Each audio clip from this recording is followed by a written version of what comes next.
Rander police સ્ટેશનમાં પીએસઆઈની ખુરશી પર બેસીને એક યુવકે ફોટો સેશન કર્યું હતું। ત્યારબાદ ફોટો યુવકે સોશિયલ મીડિયામાં અપલોડ કર્યો હતો। આ વિડીયોએ પોલીસની આબરૂ ધૂળધાણી કરી દીધી છે। આ યુવક પોતાને ભોળા રાજભર બાહુબલી તરીકે સોશિયલ મીડિયામાં ઓળખાવે છે।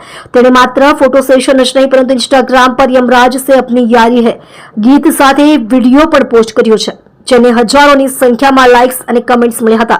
વિડીયો વાયરલ થયા બાદ પોલીસે યુવકની ધરપકડ કરી છે। આ યુવક રાત્રિના સમયે પોલીસ સ્ટેશનમાં કલર કામ કરવા ગયો હતો અને તે સમયે તેને વિડીયો બનાવ્યો હોવાનું સામે આવ્યું। પોલીસ સ્ટેશનમાં યુવકે બે કાન પકડીને વિડીયો બનાવવા બદલ માફી પણ માંગી।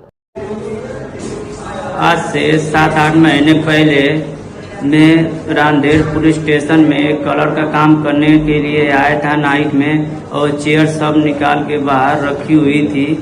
मैंने गलती से चेयर पे बैठ गया और इंस्टाग्राम पे वीडियो वायरल हो गया।